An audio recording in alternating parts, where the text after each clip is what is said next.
In this section, we're going to be talking about crate training.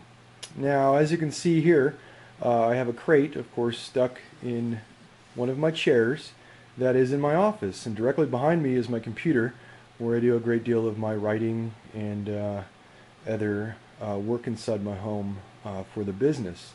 All of my dogs are, of course, within the den with me, as this allows them to be associated with me and to build a bond, because this is my den, and they're invited into my den, and I consider my home to be my den.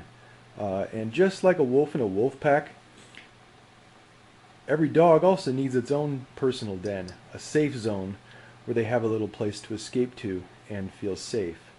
So inside we have a little Lacey. As you can see, she's kind of kicking around. I like this type of crate for the beginning puppy stages of crate training, simply because it has a zipper in the front for easy access and a zipper at the top. Now, the way I work my training in the initial stages is I always feed the dog within the crate. This way they associate something good, the food, to something that's scary, being isolated from the pack for the first time, or for a new puppy coming into your home, for example. Once again, this design has a zipper on the top. It makes it very simple to simply unzip and... Hello, Lacey. What's up, little girl? Did you just wake up from a nap? All right. And on the inside, of course, we have a little bowl, which I'm going to take out. But this is the easiest way to do so, because it, once again, makes it a safe zone for her. So in the future, when I go to move her to the front and putting her in through the front as she gets larger, I'll just go ahead and toss a couple treats inside before she goes into the crate. That's the key thing that I forgot to mention, is place the food inside the crate before your dog enters the crate. This way they're always going to look to go to the crate because they think food's inside, and even though in the future there might not be food inside. The other reason why I like this type of crate is obviously because of the black mesh that's on the front of it. It kind of gives it more of a cave type of structure, gives it more of a den type of structure for the dog to feel safe in. Cuts down on some light and obscures its view from too much commotion that might be going on within the area. Another good thing to think about when crate training is, in the initial stages of it, place the crate inside your bedroom when you sleep. This way the dog can have your smells around as you're sleeping. Another thing that I've done is I've taken an old jacket that I have, nice little fuzzy type of thing, and also a little imitation sheepskin.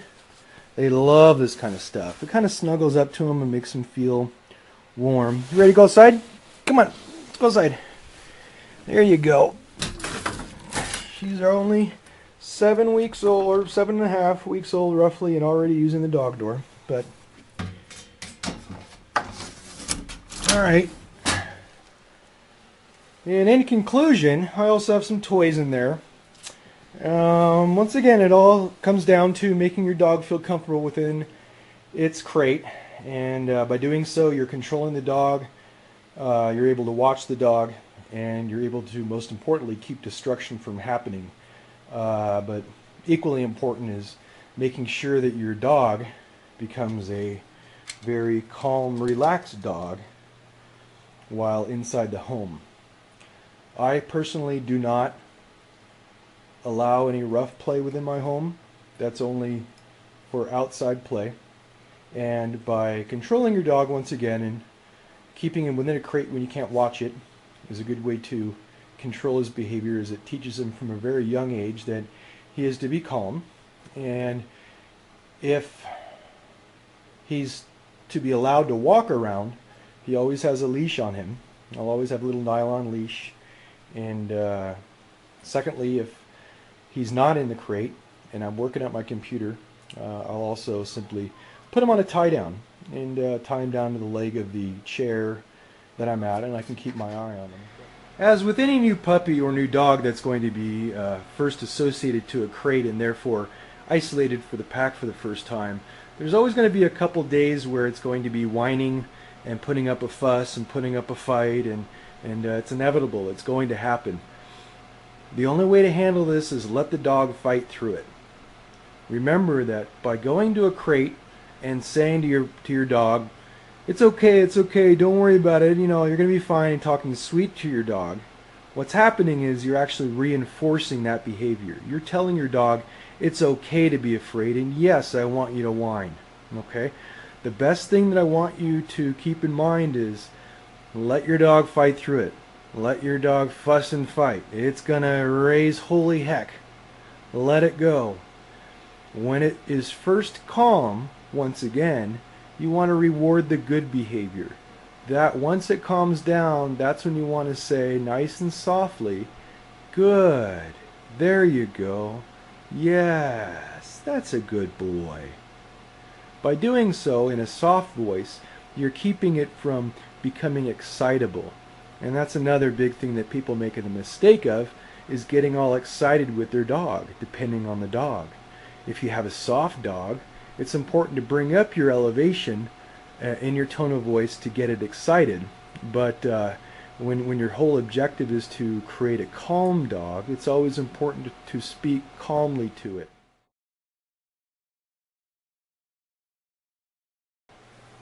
One of the added benefits of crate training is the fact that you're able to control your dog and keep it under wraps.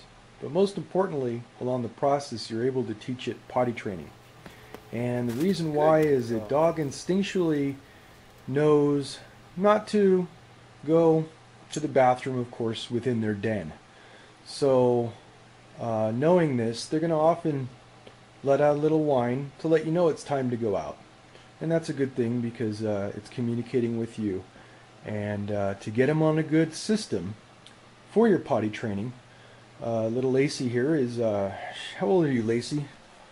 You're about what, 8 weeks old? Yep, you're about 8 weeks old.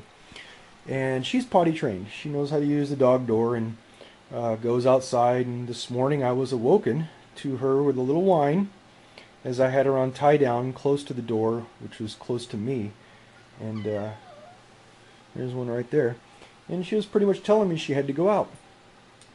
And they will communicate with you. So the other thing that's really important is getting them on a schedule. The first thing in the morning when they wake up, they immediately go outside, obviously. And I normally keep them out there a little bit longer because they have more of a tendency to probably go a little bit longer. Isn't that right, Lacey? You spend a little bit more time outside, don't you? Yep, taking care of that. And then I will exercise them for about 10-15 minutes. And then I bring them inside and feed them inside their crate. Once again, putting the food inside the crate first and then putting the dog inside the crate. And then after they eat, I'll immediately take them back outside, have them relieve, play for them for another 10 minutes, and then will bring them right back to their crate and let them sleep. And within about an hour and a half, they're going to make a little yippee, a little whine, and that should be a signal to you to take your dog out as it's communicating with you. And this way you can condition your dog to tell you that it's time to go out, which is fine. And then 12 o'clock noon, they get fed again if they're a puppy. And Lacey, you already had your lunch, didn't you? Yes, you did. And then she took a nap, and she went outside as you saw earlier. And I'm going to play with her for a little bit, do some exercises, and work on her focus training with a toy. And then bring her back to her crate. Good girl. And go from there. Good girl. So it's once again important to get the dog on a schedule, as schedules are most important. And see, she knows her schedule because right about now is the time of day that she goes out and exercises, right?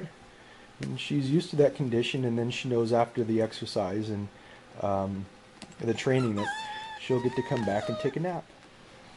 On a final note, it's also very important to understand that you should never place your dog inside of a crate when it's done something wrong. This is not a place to punish your dog.